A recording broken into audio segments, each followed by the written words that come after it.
Hey everyone, Golden Ninja 3000 here again. Today I'm reviewing LEGO Star Wars set number 75338 Ambush on Ferrix. This has 679 pieces, 3 minifigures, and it retails for $70 in the US.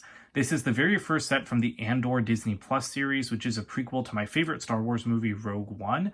I never really cared that much about the show, but it looks really interesting, and similarly, I didn't really care about this set because I thought it was going to be an overpriced mess, but I've kind of changed my tune on that. It was a really fun build, and I did pay the full $70 for it, so stay tuned to hear what I think about that price.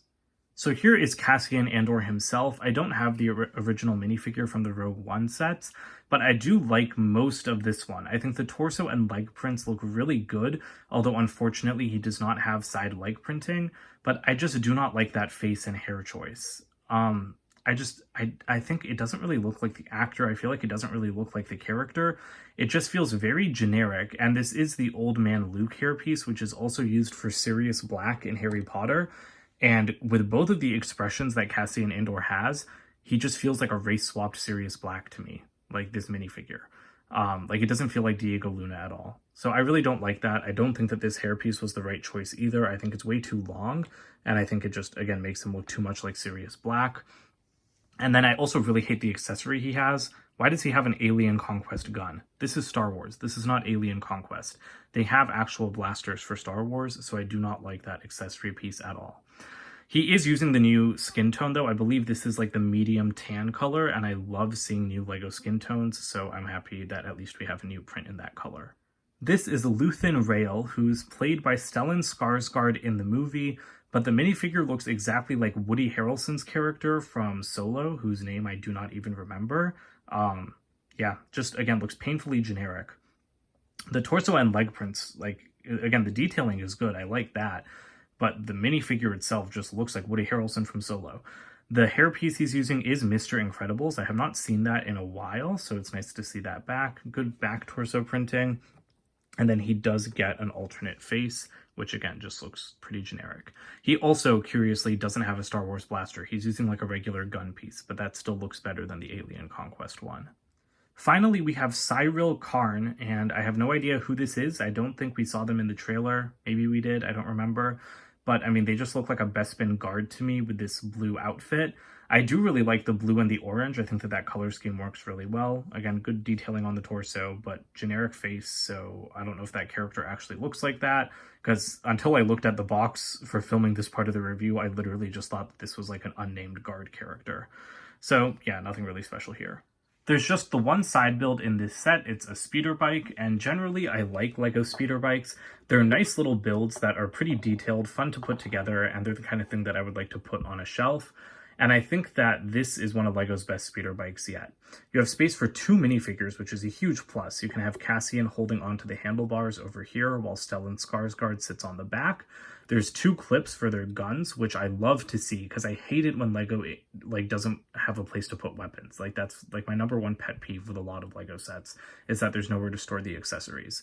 I like the shaping back here as well. Honestly, if you wanted to put more minifigures on this, you could just pull up this piece and put them back there. And again, like a lot of LEGO speeder bikes, it's highly detailed. You have this built-up exhaust pipe down here, and another little exhaust pipe at the back, I guess. And then at the front, this is one of my favorite build techniques. They're using a whip that's just coiled around a bar to act as exposed wiring. LEGO does that in a lot of bigger sets, but I haven't seen it on a build this small before. And again, that's just a really, really nice touch.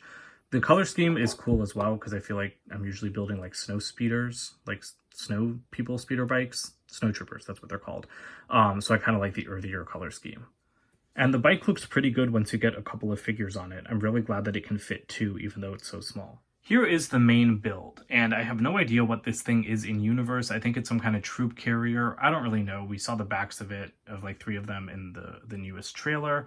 But this is the big thing about this set. Like, is this set worth $70? Because this ship, it's not that big. Like, you can see its size next to a minifigure. For $70, I would expect a much bigger build than this, but I do think that the build process helps a lot, because there are 679 pieces in this set, so obviously there's a lot of detail in this build.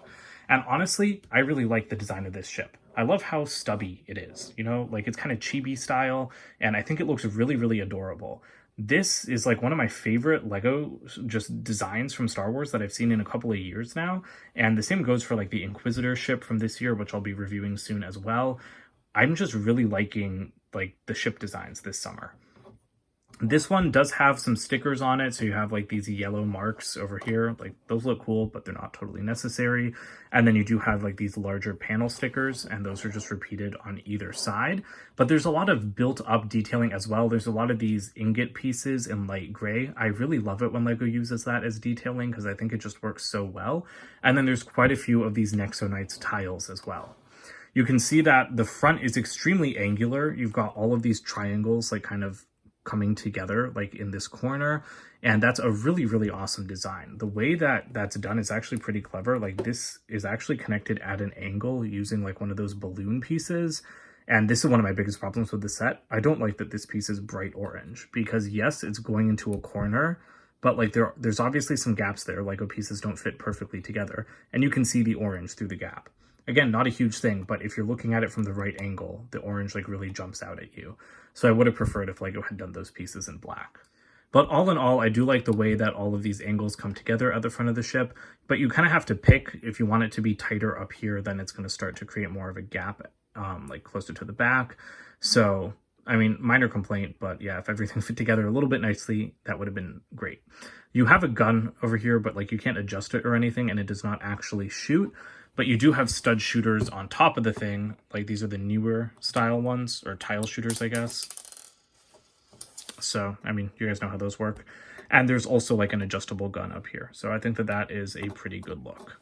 These engine pods are also built up nicely, and there is a small play feature here. This is the land-in mode when you turn, when you turn those like kind of winglets up.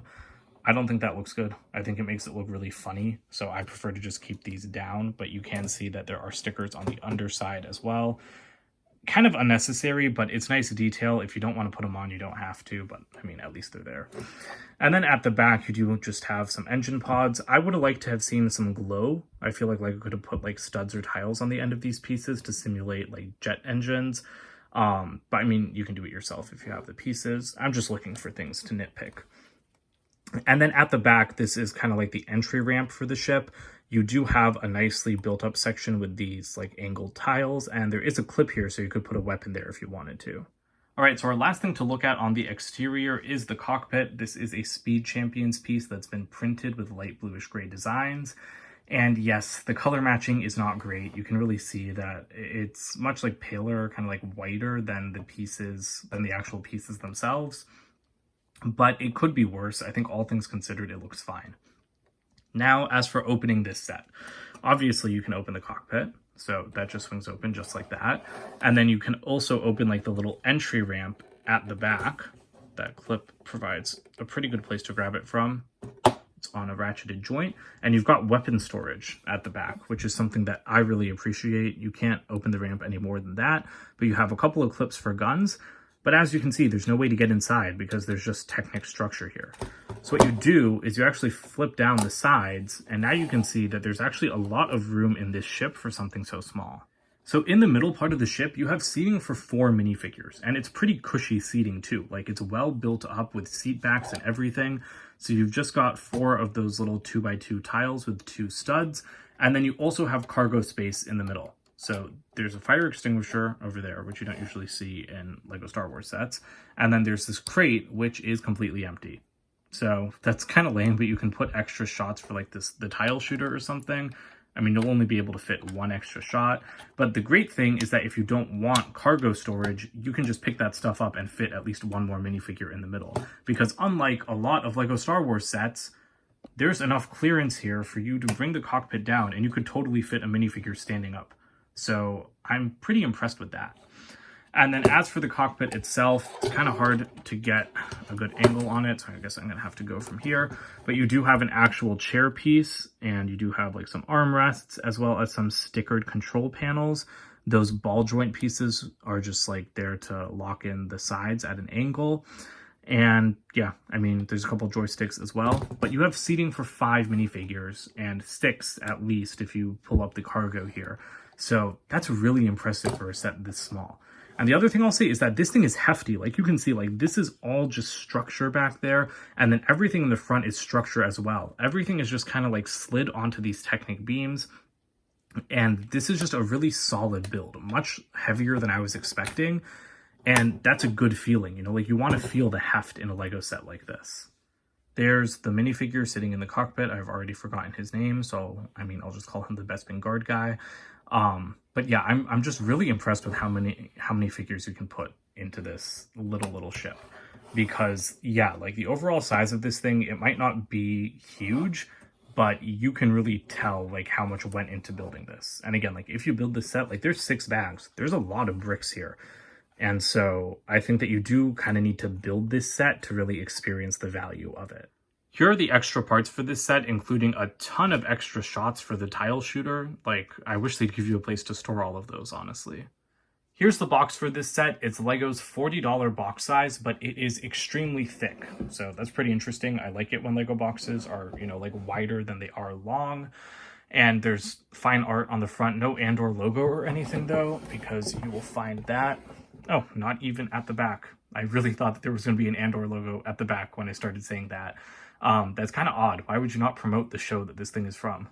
And here's the ugly instruction manual with its very cheap CGI render. I will always complain about those.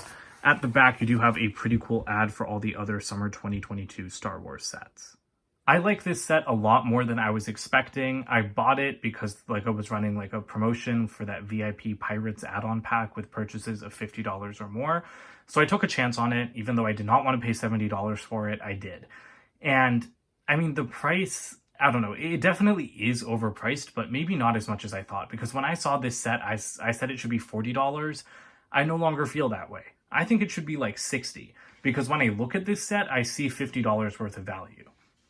But then you build it and you realize like how much goes into this ship and how well designed and detailed it is. And again, this set does have almost 700 pieces. Like, let's be fair, because I'm a big price per part ratio kind of person. And there aren't like a ton of excessively small parts in this set either. So fine, I would give it $60. $70 is pushing it a little bit. Like, yeah, you do have the side build of the speeder bike, but I feel like $60 would have been the perfect price for this set. $70 is just a little bit much. But if you pay $70, I don't think you're going to be like, I don't think you're going to like cry about the fact that you paid $70 for it. Like, I'm okay with paying more money to get it earlier instead of, you know, waiting for like 6 months until it's dropped down in price. So it's kind of just up to you, but it's definitely not as bad as I expected at first. I think it's a really good build. It's got a ton of space for minifigures, and that's what I want from Lego Star Wars. They're always overpriced. So if you're going to be overpriced, like, at least have a good interior, and this set delivers on that. So that's it for today. Don't forget to comment, like, and subscribe, and check out my website, goldenninja3000.com, and I'll see you guys in more videos soon. Bye for now.